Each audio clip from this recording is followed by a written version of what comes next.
Thank you very much. Go ahead. Thank you for the invitation and hello to everyone. Boa tarde. Espero que o almoço foi ótimo para vocês. So we'll continue in English. So I'm from Nova School of Business and Economics, where I teach different subjects, mostly in data science, algorithmic governance, also some blockchain, etc. All the buzzwords, you can put them there. I teach something around that.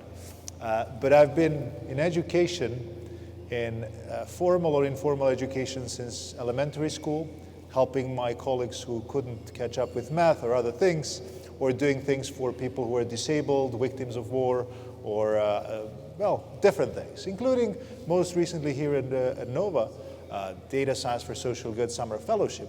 And over all these experiences, there was something that didn't really work well. By the way, my mother she was a professor of history, and she always told me you have to work hard, that I was completely against it. I shouldn't be working hard. I'm lazy. It somehow happens that I had good grades as well, but there was something you have to be entertained with when you're learning, because learning is not an obligation. It should be a process of growth and experience gaining, etc. Now, I think there is something happening today, and the reason why we also proposed this session, something is happening around education. Maybe numbers tell better around it. Until 2020, percentage of all the money that was thrown into edtech was about 1%. So all the VCs, angel investors, etc., 1% was in edtech. In 2020 and 2021, it was 3%.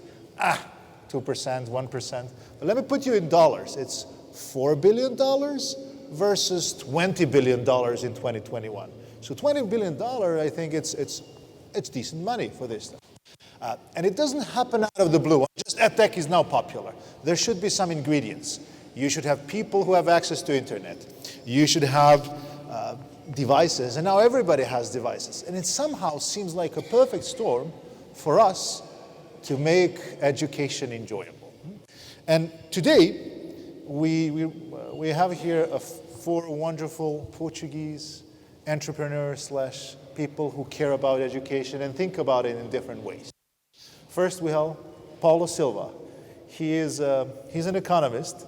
He's a corporate person that has gone back to roots to become an entrepreneur, and he likes diving, mergulho. I was so confused because there is one more person that likes diving, but other things as well. And we have Lénia, Mestrinho, who comes, just to say, Paulo Silva is from 42, and now he's a CEO of Miles in the Sky, a Portuguese edtech startup, something to look for. Lénia is at Nova School of Business and Economics. She's executive director at the Data Science Dollar Center. She's an economist, consultant, who has a strong passion to help the world of NGO correct all the injustices in the world. We have Miguel Moreira, who is an engineer, executive, and then he said, look, I looked how that rocket reaches the moon. It was when I was a child, and I'm still from that moment in love with rockets and cars. I'm saying, well, very good. And we have a psychologist who is, so Miguel Moreira is part of Data Science Portugal Association. You probably know him.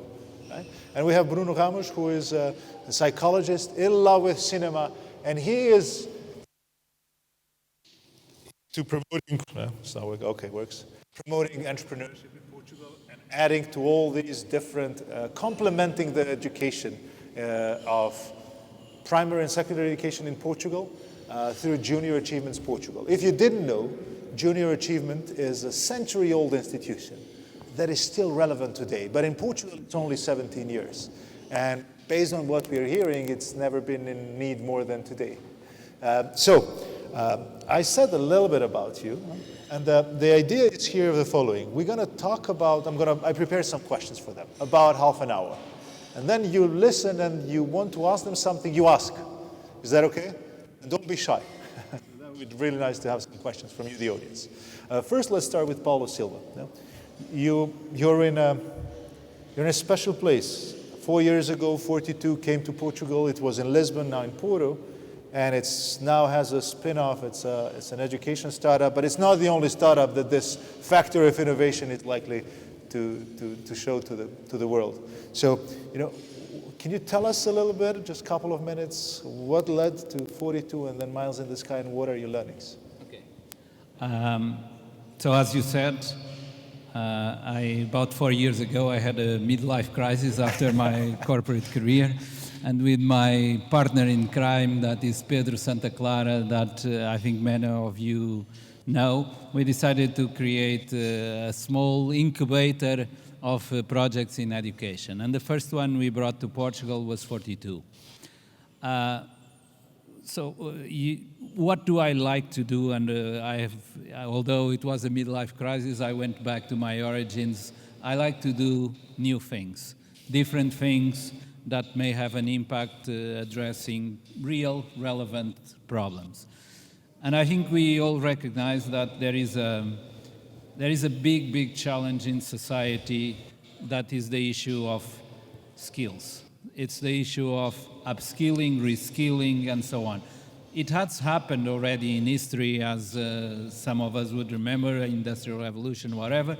The difference is that now we have to do it very, very quickly. I mean, the pace at which the world is changing is huge. When we look at numbers, 25% of people will have to change jobs in the next 10 years. 50% of the people will have to acquire new skills. European Union wants 50% of the lifelong learning applied to people on the jobs. And that's the issue that we looked at it. On a small scale with 42, which is about programming. And what is different about 42 and about learning models? Well, the first one is exactly that. We know how people learn for a long time. People learn more when they have to do things, when they have a challenge and they have to learn in order to address that challenge. I'm not going to speak very much about it because I know that Lénia is doing it at Nova. But we know project-based learning. The second thing we know is that people learn better with each other. Explaining, reviewing, helping, supporting, questioning, and that's what happens at 42. The difference with 42 is that it has taken the model to the extreme. If those are the two ways how people learn, let's get rid of classes, let's get rid of teachers. Beautiful. And we just give them challenges and we make them interact with each other and with a little bit of gamification, and that's how people learn. It is very successful, it is impressive. When you see it, you realize. I don't think in history it has ever happened something like that there are some rankings like Vuri that puts 42 in 10 years in number 8 of the world for learning. It's already in 45 countries and 45 cities and 25 countries. Okay, it works. Moving to the next thing and to the EdTech world, I'm very happy that it's 3% now and 20 billion, because we are now with Miles in the Sky doing a round of funding, so it's going to increase from 3 to 3.00001. It's a good sign. I'm quite happy because it's a sign of belief in something different. And what are we doing? We're picking some of these concepts from 42, challenge-based learning, community interaction, data, because at the end of the day, we do it on a platform, and the platform is a data collector, plus the other element that we have been seeing from companies, that this trend of digital transformation is not only about getting digital technical skills. It's pretty much about new ways of working, and very often that's what companies are afraid, and so it's a cultural transformation as well. A model that moves the responsibility of learning to the students instead of having a teacher deciding what has to be done, develops human skills, resilience, motivation, being able to look for learning, which is something that is going to happen for all the years in the future. And that's this so-called soft skills. I prefer to call it human skills. It's also part of what you get with a different education model. So Miles in the Sky aspect to all these learning model principles, we developed a platform that we want to apply to any area of knowledge. So not only programming, but anything from a conceptual point of view. We're doing things in agriculture, we're doing things in medicine.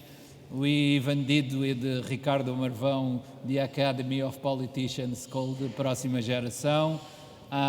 So we're doing something with Fundação Manuel Violante next year for NGOs. So very different subjects. We also do our own programs that are essentially digital.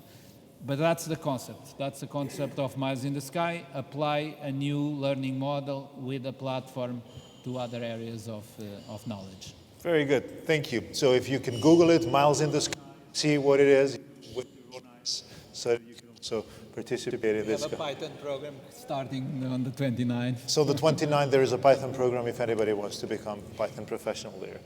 Lénia, do you want to say something about yourself? And then a question for you,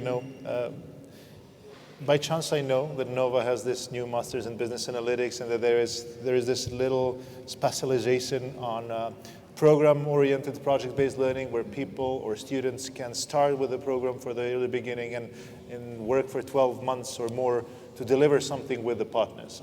So you were in the part of the traditional institution, and mounting such a program was a big challenge, and we would like to learn how does that work. So please. Okay. So thank you, Leid. Thank you, the SPA, also for the invitation. So I'm Lénia Mestrinho. I'm a professor at Nova SBE, Nova School of Business and Economics. I'm also directing the Data Science Knowledge Center.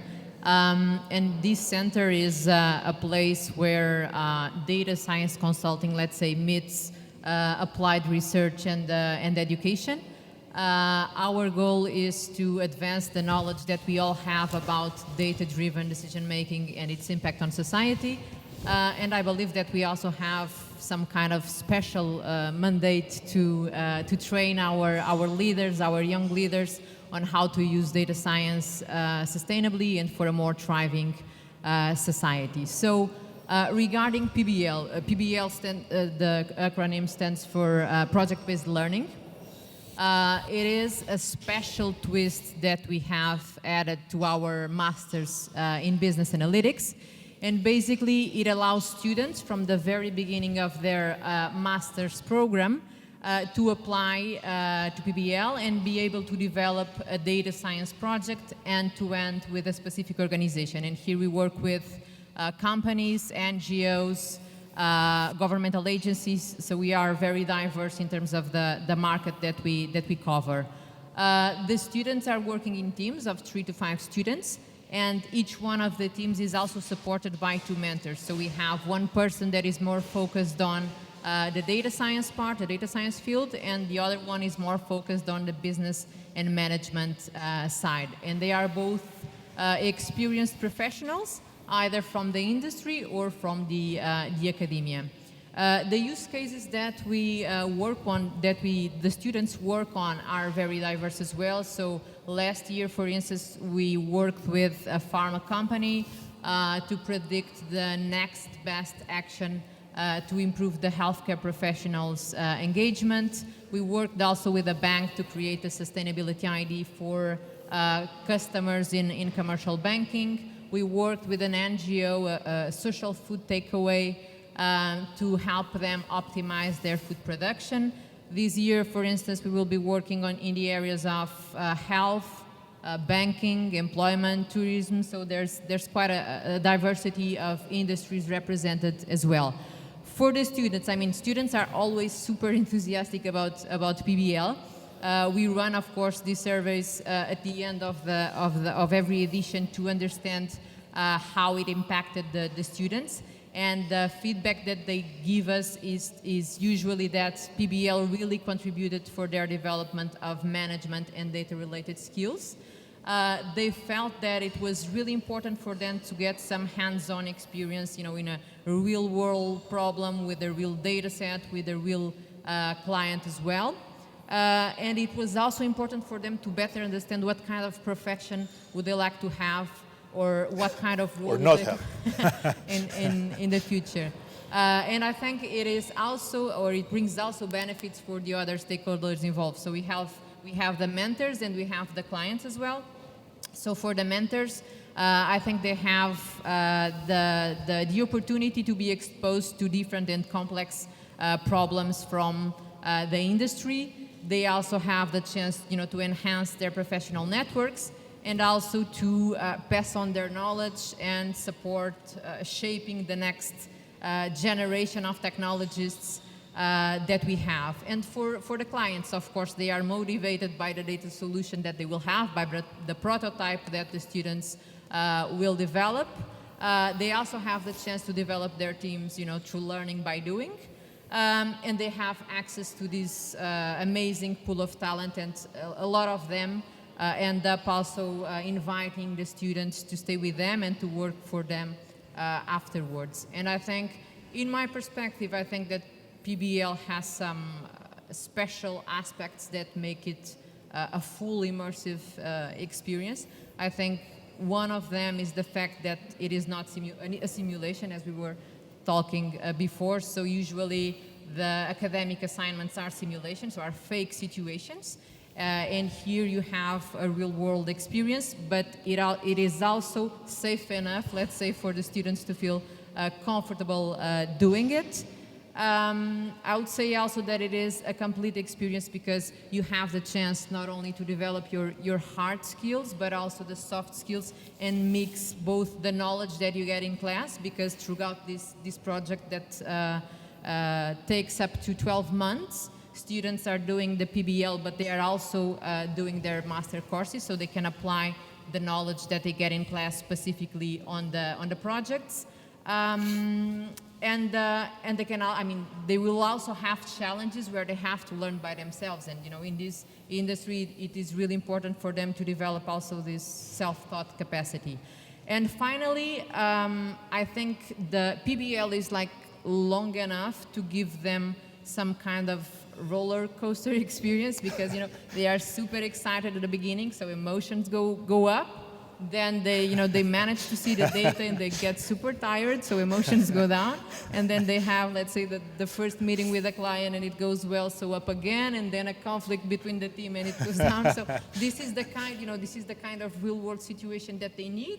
They need to think, how am I going to solve this problem? How am I going to structure this solution? And this is the real learning that we want. So at the end, I think, although we have all these bumps in the way, at the end, I think they are really proud of their work and enthusiastic about PBL. So it's like a preview of the real world, but with less, let's say, consequences. Yeah. Very good. Thank you very much. And now, Miguel, do you have a microphone? You have. Very good. Miguel is from Data Science Portugal Association. If you didn't know, they have developed the first institutional certification program for data scientists. It's DSPA Playbook. It was a fantastic work by Miguel, by Guilherme, by Carlos Gomes, and the entire Data Science Portugal Association. Now, if you can say a little bit about yourself, and then the question for you is there a role of such a certification in the future of education? Why do we need it? Yeah, thank you, Leid. Good afternoon. Interesting that I'm going to defend a little bit my views, which are in a way different than the ones that I respect a lot that my colleagues of panel just described.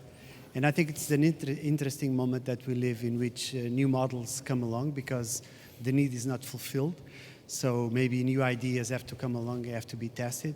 And my view here is on micro certifications, micro learning, professional certifications, which I think is quite different than what the formal degree education that Lénia is working on, or let's say the funky new model that Paulo is working on. And I'm a big admirer of both, Anyway, the view, and again, I'm biased here because I come, like I said, okay, from the perspective of being one of the responsibles of launching this certification project and being a strong believer of micro-learning. Because, our thought process came from the market. What is the market looking for? And the view and the research that we have looked into was that the market is looking for skills. Okay, the market wants to hire concrete skills. and want degrees, but want skills. Sometimes the clients want everything, you know, degree from a top school and then a lot of skills. Difficult to get that combination. But if you focus just on skills, sometimes you don't need a degree to achieve certain types of skills, especially very technical skills. And we live in a time that, you know, skills change a lot over time because of the pace of technology, development, and so forth. What you need right now is obsolete tomorrow, so you need to continuously be learning. So it's easier to make it in small chunks, you know, for a number of reasons. You know, first of all, it's easier to access the learning, okay? Because, you know, our biggest problem right now as individuals is attention span. So we have so much competition of everything on time. So if we focus on small bits, sometimes it's easier to do because the end is near and it's easier, it's faster to get that achievement. And especially if that achievement is recognized as a certificate and the job market recognizes and values it, I think it's quite an interesting complement, not an alternative, I would say, complement to the traditional education models. So that's one element. That's why I think micro-certification is the pace, the speed that technology evolves, and also the fact that you can achieve faster something that can give you a return. The third element, I think it's the way human beings work. You know, we're very focused on achievements. You know, we all have our weekly to-do lists, and we know how frustrating it is to get at the end of the week without the dot on a certain action. So we really get pleasure from achievements, you know. So for us, I think there's a fallacy that nobody talks about, that is achieving, learning technical skills is hard. It's much more difficult than most people say. So we need a good motivation personally to go down that route and to have a short-term target that can give us some sort of a check mark, I got the certificate. I think that's very satisfying from us, from a human perspective. So that's why we believe that micro-certification and micro-learning in this sense, it's a good method to keep you going and to achieve something that the market will value. On a different way of thinking, and I think this is a big mistake that all society is doing, because we tend to apply this thinking only to new graduates, so say young people that have graduated from university and want to get into the job market for the first time. But if you go down the people that has been on the job market for 5 years, 10 years, 15 years, and we know with the retirement age is going higher and higher, our working life has to be quite long. All the potential of reskilling people that is already in the job market with micro-skilling, let's say specific skills, micro-learning, and specific certificates, I think there's a tremendous potential that society is not taking advantage. I know a couple of reasons why, because it's very difficult to convince people. I have some ideas about it, but I think it's a tremendous potential that companies in the society is losing of, let's say, reskilling current employees into better skilled professionals that can fulfill the needs that can come not only from young people, but also from people that has been working for a long time. Very good. Thank you very much. We heard about direct business-to-consumer models, traditional institutions working more to give real-world experiences, micro-certification, and finally, we come to the point where we have our children who are in primary and elementary school, and there is Junior Achievement Portugal that wants to instill the entrepreneurial spirit among Portuguese. And you know, the first question that there is this issue: do we all need to be entrepreneurs? And then, if we shouldn't, or we should, you know, why do we need Junior Achievement? Why is that not part of everything that we already have to do, so that these values are instilled through the programs that we already have? We're already putting those kids into schools, and then suddenly, yeah, give them this, give them that, you need this and that. I mean, it's kind of, you know, tricky for me. So the question of first, we like to hear about you, and then to hear about this need for entrepreneurship, and how do you think about all these things? Okay, very good questions, Leid. Thank you for the invitation. Quite a challenge to answer to those questions, really. I think the best way to introduce myself and make the bridge to answering them is, I'm Bruno. Yes, I'm a psychologist, and I'm a product of the traditional educational model in Portugal. I graduated in 2006, and the year after that, you could take the same course that I did in 5 years with only 3 years, which made me quite happy at the time. I just lost 2 years of my young adult phase. So I like to think that when I was at school, there was no junior achievement in Portugal. Junior achievement arrived in 2005, but I like to think that there were teachers that were already entrepreneurs, and they already liked to teach about entrepreneurship and citizenship and financial literacy. What junior achievement really does is gives a hand to these teachers and makes it easier to bring these challenges that my fellow colleagues talked before. Because it's really about this, it's really about making the educational system a little bit different than what it is. Of course, at Junior Achievement, we work with lots of schools. Our focus are younger students than you discussed before. We have lots of students at elementary, second grade, third grade, and secondary school. The most relevant program that we have is the company program for secondary students. And we have, just in this program, we have more than 100 schools all over the country. And I think the big challenge is how can we adapt our program to all of these schools that are from all over the country, Lisbon, Porto, Faro, wherever, and the capacity to, and the flexibility to adapt to something external in these schools, quite often it's not the best, it's not easy. And COVID showed this to us. The digital transition, just each student to have its own computer, it's a challenge. So schools are not ready for that yet, at least not all of them. But returning to the first question, should we all be entrepreneurs? Can we all be entrepreneurs?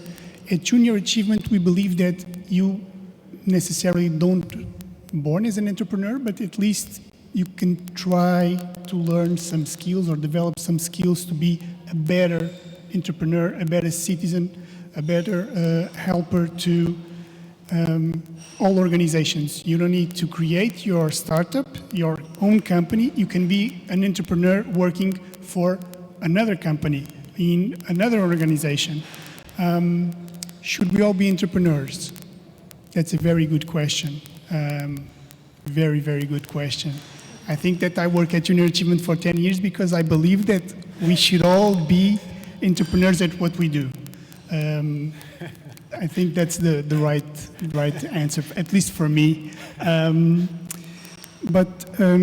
Yes, at the company program, just to focus on that, the program that we have for secondary students, they face a challenge throughout the year. So the teacher is the first entrepreneur in the process. The teacher is the one that says, all right, everyone, we are welcoming Junior Achievement to the class this year, and you need to focus on a problem or a necessity in the real world. And for this year, you need to focus on that and find a solution and start your business idea for this. It's all fictional, but they try to make this serious. And throughout the year, we have more than 600 teams working in this project all over the country. And we end up with 25 in June in a national competition. We had the national competition, this is a big curiosity, for 3 or 4 years right here in this place with ADP.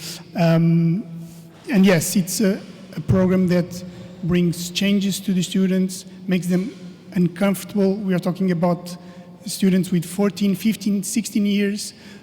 Some of them never left their homes in Braga or Vila Real, and they need to come to Lisbon and present their idea and defend it to CEOs and CFOs and people with lots of experience in this world. And I think the Junior Achievement is still relevant because of this bridge that connects the school and the real world, the working world, the entrepreneurial world. And I'd like to think that in Portugal there are lots and lots of teachers that believe that this can make a difference in the end for these students later on when they are older. Congratulations, this is really good. Can we give them a round of applause for this, please? Thank you. I think this is really important for our kids. Now, let's stick there for just a moment before we go to the questions with the audience. How often do you work with any problems related to data science? I couldn't live with the applause, right? It was too good. Yeah, No, that's the question. Very little. And we feel that's a change that we need to make at Junior Achievement. These students, when they focus on this problem and they need to find a solution for something that they identified in their real lives, they don't really know how to justify this market. They Google it, they go to Pordata, Inés, but they don't really know how to understand these numbers. It's very easy for them. They make few calculations, and yes, we are in conversations with the SPA for the last 2 years, I guess, and we are discovering this new world that can really help these students in better defending their ideas and understanding that probably the way that they think it's the best to solve this problem is not really the way to solve it. Maybe you need to prepare a little bit better, understand these numbers. And even for us, Junior Achievement, it's not our background. I'm a psychologist, remember. So yes, it's relevant. So there is a need, and look at all these brilliant minds around us, wonderful minds who can think of the ways to connect with Junior Achievements and help data science also penetrate into the lower echelons of education, elementary and high school. That is wonderful. Thank you very much. Now, the floor is yours, folks. If you don't say anything, I will continue, but it's a professional deformation of professors. They can talk endlessly. I would rather have you ask questions. Do you have questions for our esteemed guests? Anybody?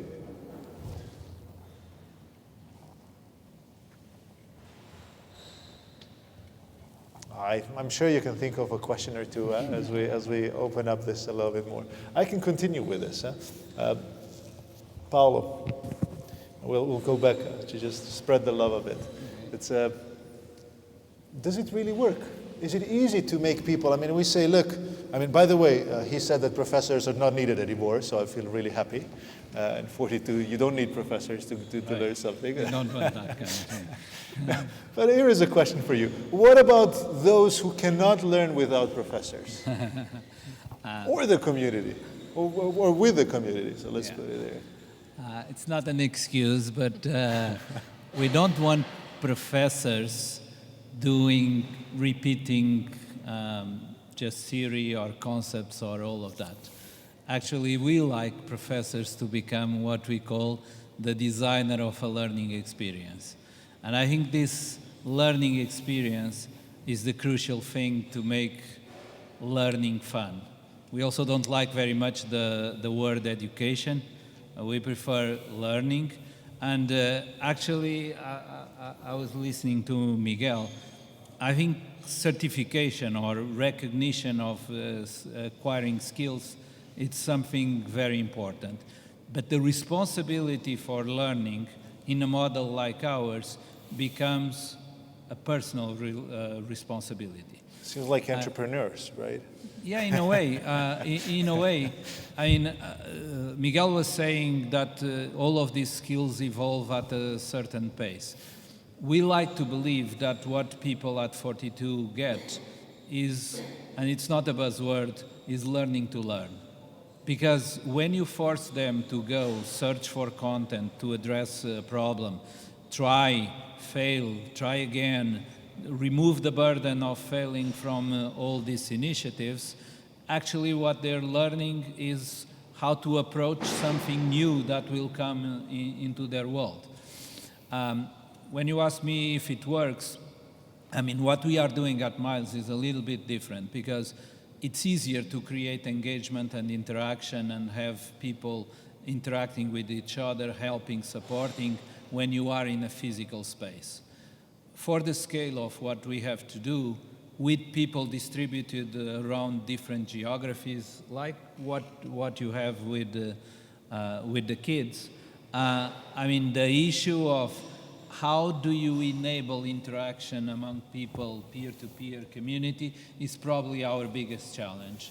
So it's not even the problem-based learning. I think that is part, to have interesting projects, to make it clear the self-learning that is required for these things. That's one part. But the real difference is when you make people interact with each other, help them, support them, and all of that. So at Miles in the Sky in particular, our challenge during the next year is to make the product a fantastic experience. It works today. I mean, it has programs, it has students, all of that. Our goal is not also to be a school, is not to have, although we have some programs, it's more to learn, develop the product than anything else. What we want to do is to enable any entity that wants to build programs like this in a scalable way, in a distributed way, to be able to do it. I think this side of how do you get engagement and fun and make learning a pleasurable experience is our biggest challenge. And to be honest, I think we're learning every day with live sessions, with what we do and so on. Very good. Yeah. Questions, my dear friends here? It seems that I never stop trying. You see, I fail and I try again and I try again. Very good. It's not a problem to fail. I love that, you know, that's part of my life. Good. Lénia, you know, we talk about students and somehow there is this pinky story that this works, huh? Yeah, students learn here, they're self-responsible, learn with peers. And what is the biggest issue with this project-based learning, and what is it that you've learned so far? Okay, so first of all, I think we have a lot of different learning methodologies. You know, you can use case studies, or you can go for brainstorming, or watch a video and debate, or, you know, all of them work, and all of them are good and positive. I think, in my perspective again, and it also has to do with my, you know, hands-on profile and the doer profile. I think there is nothing like experimentation. It's nothing like putting yourself in a specific shoes where you have, you know, to think for yourself, to structure the solution, to deal with different types of people, stakeholders, and so on. And in the PBL case specifically, I think students kind of pay one and take two.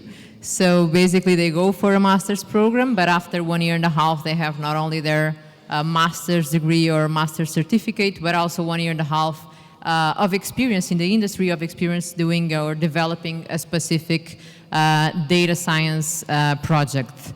In addition to that, I think that having, let's say, PBL for 1 year gives a lot of flexibility to students. So it is, of course, a standardized, a structured project, but at the same time, it gives students some freedom to do their own path and, you know, to develop on their own journey. And I think, given that, you know that every student is quite unique, so I think this kind of approach is really important.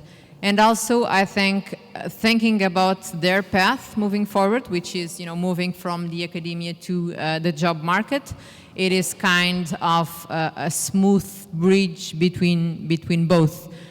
Because, you know, students also say that, you know, I want to become a data scientist or a data translator or any other role, but they have no clue what does this mean in a, you know, in a real life or in a day-to-day basis. So PBL gives them a better knowledge for them to understand where they can fit in the job market. So yeah, I mean, You said about everything except what is wrong with it. Okay, so I'm getting there now.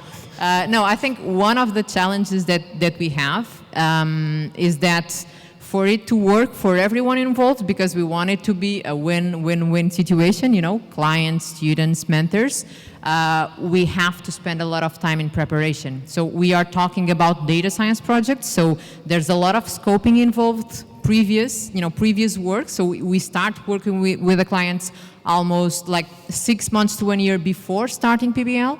So scoping is one of them. Then of course we are dealing with data.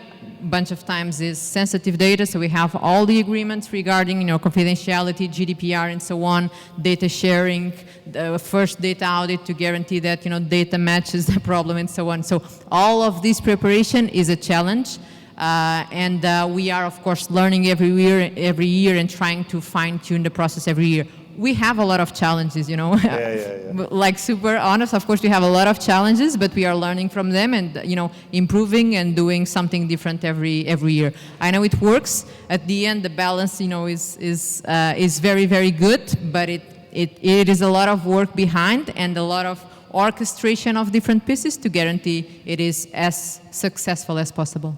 Very good, thank you. Now I'm still trying, never stop trying. Any questions from the audience? I don't see any hands, but they may appear by the end. Very good. Miguel, we spoke yesterday. We had a very good conversation, and I asked you for a permission to ask you this question, right? What is it that you feel controversial about education today, and especially of adult education? If you want to share with us and spice it up a little bit. Well, it's a personal view that I'm going to share. But anyway, I think there's a lot of good things. I think it's remarkable what the creativity of models like 42, I said the rigor and the creativity and the turnaround that formal education has been going with things like project-based learning and other methods that have been tried, and especially the commitment of the system. But apart from that, I see that it's remarkable. It's a beautiful thing is the quality of the content that is available. I think it's an abundance of content. You can learn everything about whatever you want to know, to whatever depth you want to go.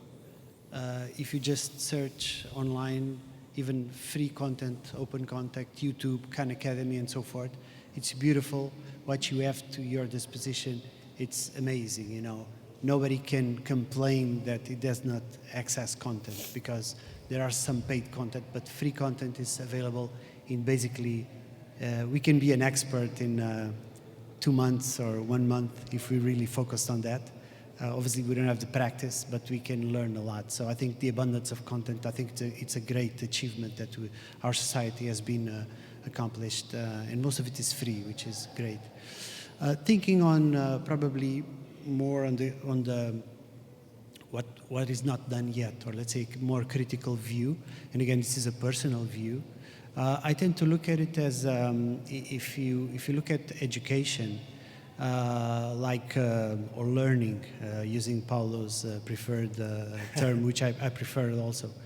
I think there are like 3 main agents on the education, maybe 4, obviously, besides the schools. We have the students, population, professionals. We have the companies, which are the ones that are going to hire them, provide them jobs. And we have the government, which obviously have the interest of people to have skills, to have degrees, because they're going to work and they want to contribute economically to the wealth of the country. And they want to see that in GDP growth and so forth. So there's like 3 main agents. Obviously in the middle there's the schooling system, but I'm not going to talk about it. I'm going to focus on the 3 main agents and what I think it's really fundamentally bad, From a student perspective, let's say professional perspective, especially looking at a world that values skills and to values that people should be learning throughout their life.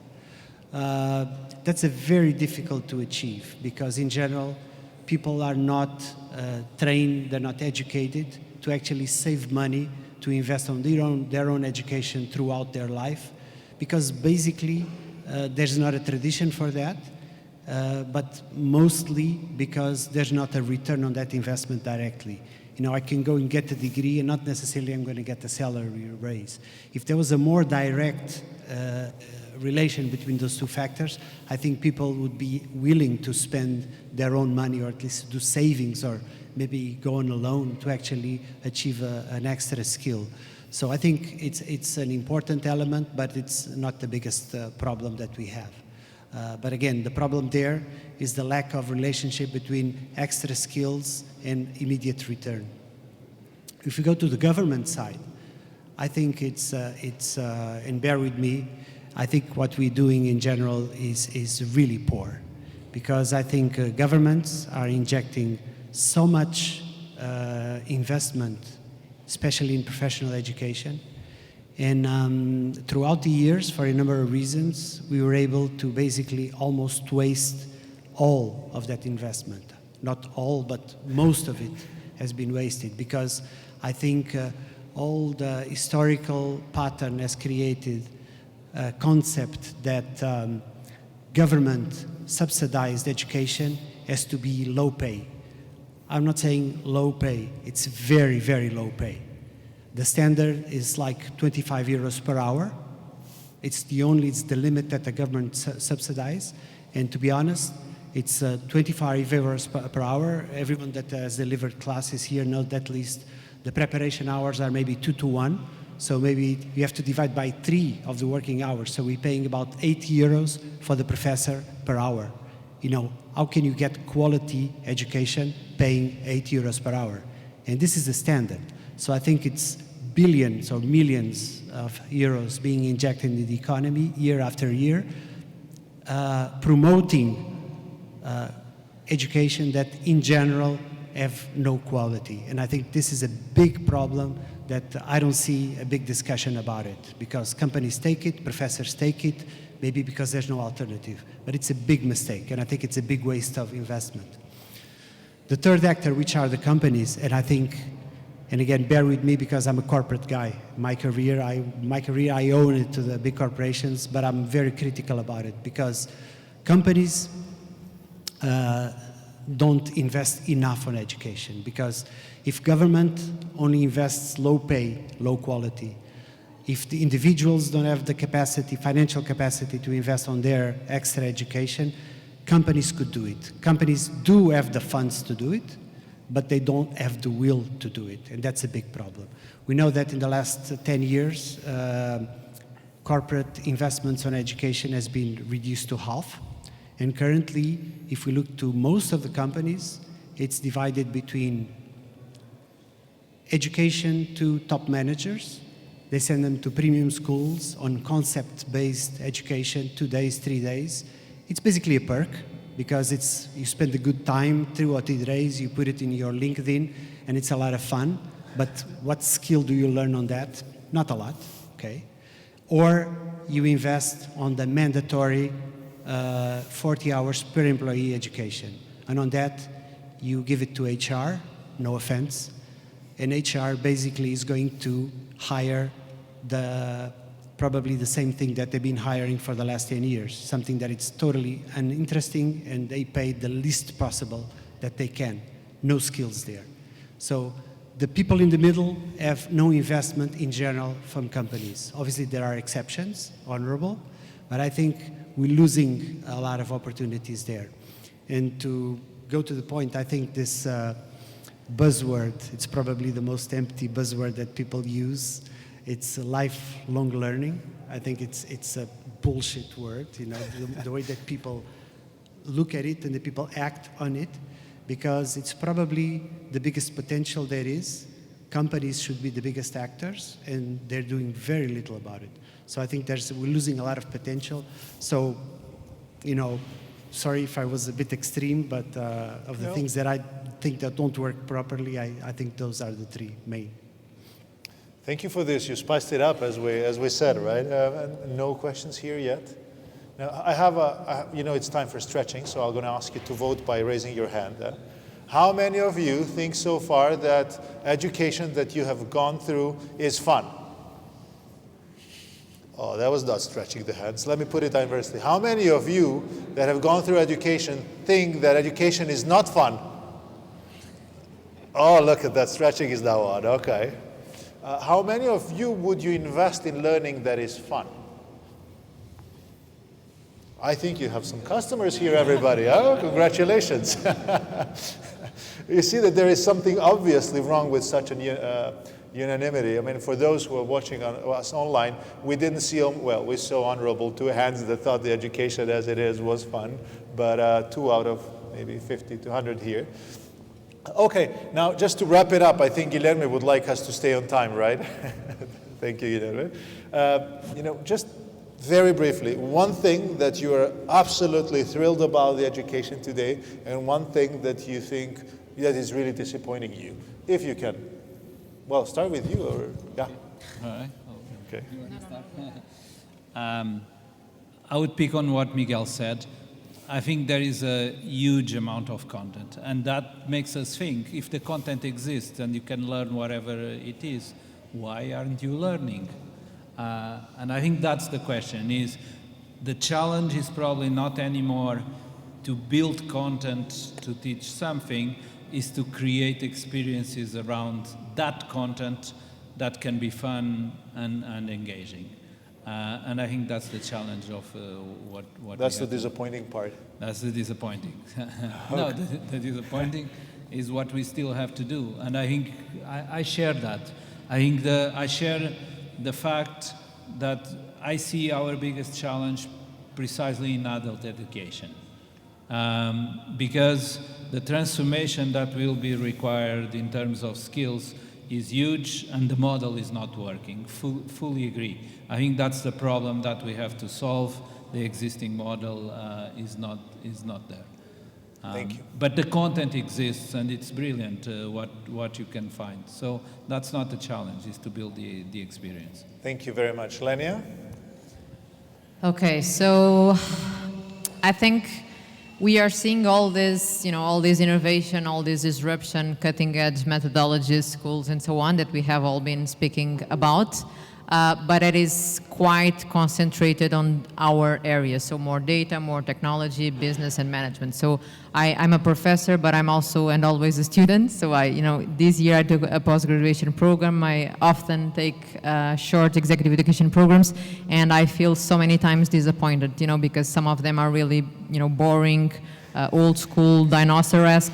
And so I think we should somehow try to contaminate, try to, broaden the scope to other areas, so that other areas that are stuck in time can also evolve in terms of methodologies, or more cutting edge, more fun methodologies for education. In terms of the positive thing, maybe 1 or 2 quick ones. I think one of them is that I'm seeing some kind of shifting on the role of the professor. So let's say less teaching and more facilitating. And I think this is quite nice, and also a little bit more humble, let's say, goal for the teachers. But I think it's an important KPI of success for our teachers. So let's say to try to maximize or try to manage that your students are the owners of their own learning process, and that if you manage to do that, I think you are quite a good professor. And maybe another point that is related to what my colleagues also said. I think in Portugal, everything that is not formal education is not well seen culturally.